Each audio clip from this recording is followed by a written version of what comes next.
बीडमध्ये पूरग्रस्त भागात अजित पवारांकडून पाहणी दौऱ्याला सुरुवात।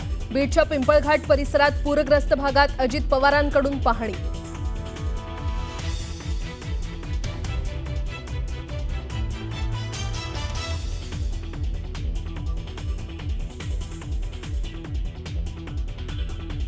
उद्धव ठाकरे आज पूरग्रस्त मराठवाडा जिल्ह्याच्या दौऱ्यावर, नुकसानीची करणार पाहणी।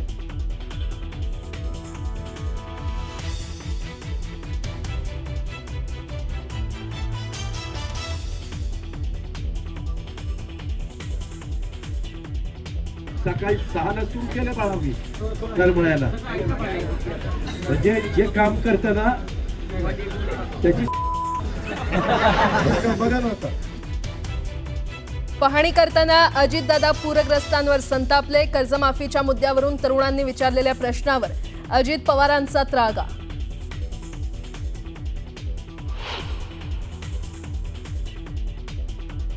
सरसकट ओला दुष्काळ जाहीर करा, एकरी किमान 30,000ची नुकसान भरपाई घोषित करा।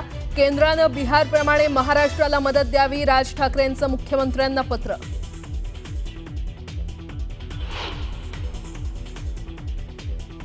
खासदार सुप्रिया सुळेंनी घेतली केंद्रीय कृषी मंत्री शिवराज सिंह चौहान यांची भेट। ओला दुष्काळ जाहीर करण्याबरोबरच सरसकट कर्जमाफी आणि केंद्राकडून विशेष पॅकेजची मागणी। भाजपसह शिवसेनेचे मंत्री आमदार पूरग्रस्तांना मदत करणार। 1 महिन्याचं वेतन पूरग्रस्तांच्या मदतीसाठी देणार।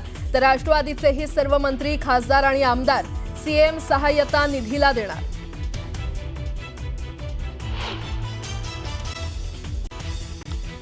पहलगाम हल्ल्याप्रकरणी सुरक्षा दलांना मोठं यश। लष्कर-ए-तोयबाचा दहशतवादी मोहम्मद कटारियाला अटक। काश्मीर पोलिसांनी कुलगाममधून केली अटक।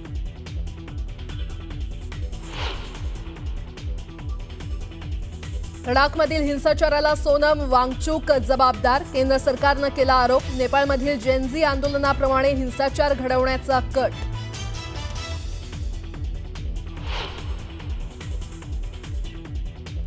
आणि बांगलादेशचा 41 धावांनी पराभव करत आशिया कपच्या फायनलमध्ये भारतीय संघाचा प्रवेश। 168 धावांच्या आव्हानाचा पाठलाग करताना बांगलादेशचा संघ 127 धावातच ढेपाळला।